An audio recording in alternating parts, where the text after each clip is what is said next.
And what happened with the fight situation in Philly? With Hugh Douglas, they brought him on as like I guess a team ambassador or something like that. I was rehabbing an injury of what have you. So him and Dunham was buddy. Right.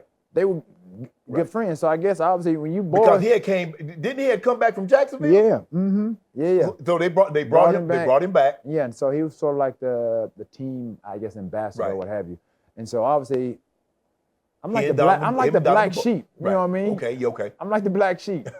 So him and Donovan, they're friends, and Hugh and I, we've talked, discussed it or what have you, and again, I'm pretty sure he wished he could have done some things differently and thought things through, or maybe even talked to me. Right. But obviously, like I said, him and Donovan being friends, and obviously, like I said, Donovan really didn't like me, or at one point, then it all became personal, and he's trying to do things to antagonize me, this and that and the other. And I remember I was I was doing some treatment. I was down in the HydroWorks pool or what have you. And man, I'm not no punk, bro. I'm not no punk. And so he came in and he said something, and the door was cracked, and I didn't like it.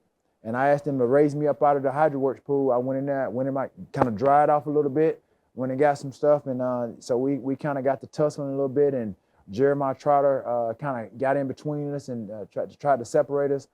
And I went through Trotter to get at Hugh. I was told they said you almost seemed possessed. I'm not no punk, bro. That's just me. I've been through so much. I was teased. I had low self-esteem issues when I was younger. Mm-hmm. I got bullied. We didn't call it bullied. We got picked on. You know what I mean? Yeah. So before I knew what that was, and so man, when I was in high school, we ran track and things like that. I had a guy that spit in my mouth while I was asleep. Man, I got picked on.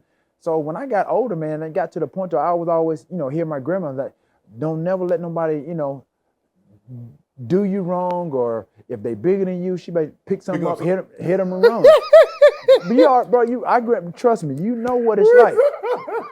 So I always remembered that. But man, I had gotten to the point to where I was upsized. I'm a grown man. Right. And I just wasn't gonna allow. You won't take no earshot for anybody else. Bro, I didn't care who it was and how big you were. But yeah, it was like I said, if I don't know what would have happened, but Trotter ended up, kind of separating, and he'll tell you, he's like, I went through Trotter. I went through Trotter to try to get at Hugh. You know what to do. Hit the subscribe button and become an official member of Club Shay Shay, where we do something before two something.